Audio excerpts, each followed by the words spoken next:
Ya por sí las cosas ya estaban complicadas en cuanto a salud mental se refiere en el mundo. La Organización Mundial de la Salud preveía que para el año 2030 las principales causas de incapacidad en los centros de trabajo iban a ser precisamente el estrés, la ansiedad y la depresión. Bueno, pues a raíz de esta crisis de salud pública en el mundo, a raíz del COVID número 19, imagínense lo que nos avecina. De hecho, ya son muchos los expertos, muchos los científicos que hablan que esta crisis de salud mental se va a acentuar, se va a acelerar y que va a tener repercusiones muy críticas para la humanidad.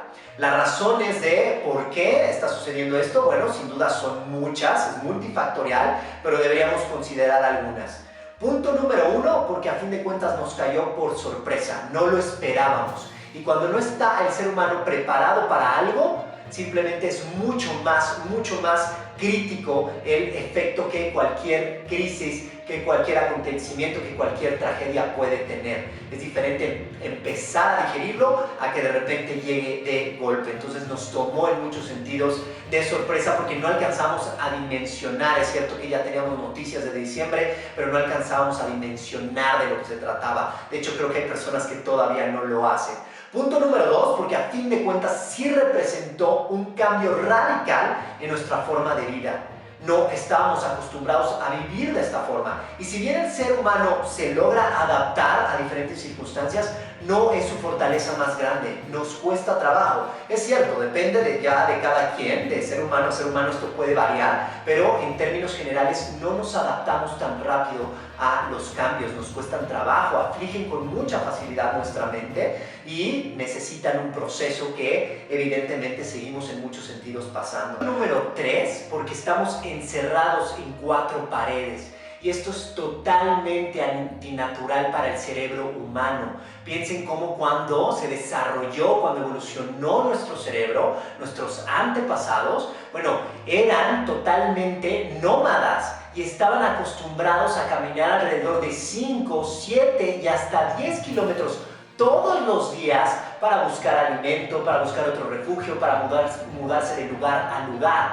Y es cierto, a través de la tecnología, a través de poder sembrar, de poder cultivar, el ser humano se convirtió más en un ser sedentario. De hecho, lo que nos ha pasado en los últimos años es que cada vez más tenemos esta condición de sedentarios, pero ya también sabemos que esto tiene repercusiones muy fuertes, no solamente para nuestra salud física, los grandes índices de obesidad que hay en el mundo, sino también para nuestra salud mental. No es natural estar tanto tiempo encerrados y ahora nos hemos visto obligados a esto y no solamente no poder caminar, sino a veces estar en espacios verdaderamente reducidos, como algún departamento o alguna vivienda que es muy pequeña. Entonces esto simplemente no favorece a que se produzcan los famosos químicos del bienestar, de la felicidad de forma natural. Caminando y relacionándonos con la naturaleza, con el entorno,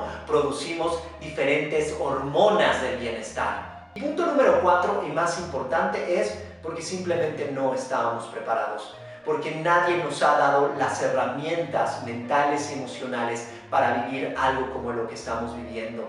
Porque nadie nos enseñó a relacionarnos con nuestras emociones. Es cierto que de nuevo hay casos muy característicos de personas que se han desarrollado mucho en cuanto a su mente, en cuanto a sus emociones. Es cierto que nuestro sistema educativo y el sistema educativo en el mundo ha ido cambiando para darle un peso más específico al mundo de las emociones, al tema de la mente, pero que todavía no estamos ahí. En la escuela, ¿no? A ti y a mí no nos enseñaron a cómo regular emociones, a cómo conocer nuestras emociones, a qué técnicas podríamos utilizar para bajar el volumen a las mismas, a cómo podríamos generar mayor empatía o mayor asertividad. O sea, no era un tema en específico como hoy se empieza a ver, pero la gran mayoría, aquí el tema es que la gran mayoría, el porcentaje más alto de la población no tiene herramientas para vivir algo como esto. Simplemente piensen y guardando toda proporción, ¿cuál es el peor castigo que le pueden dar a una persona que está en la cárcel?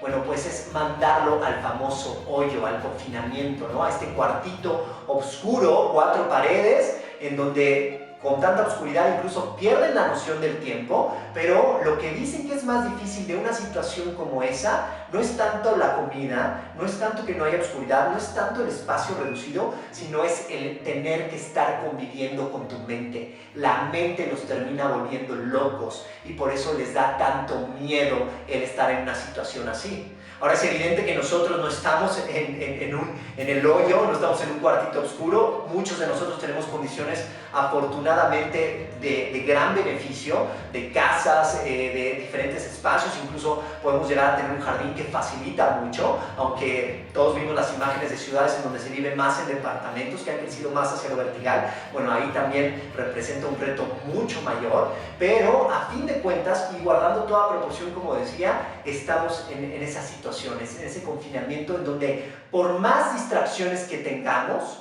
por más Netflix, por más celular, por más películas, por más opciones de este tipo, hay un momento en donde simplemente ya nos aburren, ya no son suficientes para distraer a nuestra mente. Y entonces empezamos a ver lo que hay en nuestra mente y muchas veces lo que hay en nuestra mente nos asusta, porque son miedos, porque son dudas, porque es incertidumbre, porque es temor, porque están nuestros miedos más arraigados. Y entonces cuando empezamos a convivir con la mente, muchas veces ya hacia la noche, por eso también se ha incrementado muchísimo el insomnio en esta época, porque ya cuando vamos a la noche ya no hay nada que nos distraiga y nos confrontamos con lo que hay con nuestra mente, no sabemos por dónde entrarle. Es por esta razón y a partir del día de hoy que voy a estar subiendo diferentes editoriales como la que acabo de dar, y no solamente la editorial del día sobre temas de salud mental, de salud emocional, de todo relacionado a nuestro bienestar, sino que también voy a estar subiendo la práctica del día para que con cosas muy sencillitas. La idea es no complicarnos. ¿Qué cosas nos dice la ciencia que nos pueden ayudar en momentitos como este? Y para comenzar con este ejercicio, invitándote a verdaderamente hacerlo, a probarlo, a comprar la hipótesis y ponerla a prueba para ver si funciona en tu caso, quiero hablarte del diario emocional sobre todo. Quizá el diario emocional más famoso que ha existido es el de Anne Frank. Piensen cómo Anne Frank también tuvo que estar confinada, como también tuvo que estar encerrada por muchísimo tiempo en espacios muy pequeños. Y ahí se empezó a observar que mucho de lo que ella hacía, el poder expresar sus emociones, su sentir en un diario, era una manera de canalizar sus emociones, de poder expresarlas, de no guardárselas, que eso es algo esencial para la salud emocional. Pero más allá de eso, también te quiero hablar del caso de Nadia Halibegovic. Ella se le conoce también como una Ana Frank de Bosnia. Ella vivió esta terrible guerra que también tuvo a muchísimos niños como víctimas, y ella nos habla también en su libro de cómo el diario, ella dice, a mí mi diario me salvó la vida, porque es precisamente en donde yo podía expresar mis emociones, en donde las canalizaba, en donde las dejaba fluir. Entonces a veces tenemos la imagen de que un diario es para un adolescente y sobre todo mujer. No sé si mucho tiene que estar relacionado precisamente con Anne Frank, que de alguna forma así lo relacionamos, así lo enjuiciamos, por así decirlo. Pero la realidad es que muchísimos grandes personajes de la historia, hombres y mujeres, en diferentes momentitos han hablado de su diario. De hecho se han publicado muchas de sus páginas, y también han hablado de lo determinante que ha sido el poder estar escribiendo tus pensamientos, pero en este caso lo vamos a enfocar más hacia las emociones y hacia los sentimientos para que éstas puedan fluir. Simplemente a la hora que tú estés escribiendo el cómo te sentiste en el día, qué hiciste en el día, cómo te sentiste, qué emociones, qué sentimientos vinieron, por qué lo sentiste, si crees que estaban justificados, no, cómo lo podrías abordar desde otro momento. O sea, si nos empezamos a hacer todas esas preguntas, vas a ver que incluso tu forma de escribir cambia, porque las emociones influyen en tu pluma. Si estás enojado, vas a escribir más rápido y vas a marcar más los rasgos a que si escribes con calma. Entonces, cada vez que estás haciendo eso, quiero que imagines que estás dejando que las emociones fluyan, y ya lo decía, eso es fundamental para tu salud emocional. Entonces les pongo un poquito más de información de cómo hacer un diario emocional y pónganlo a prueba. Ya saben, una semana. Si les gusta, si se dan cuenta que se sienten mejor, que verdaderamente ayuda a sacar las emociones, todo lo que tenemos dentro, pues ya no lo suelten.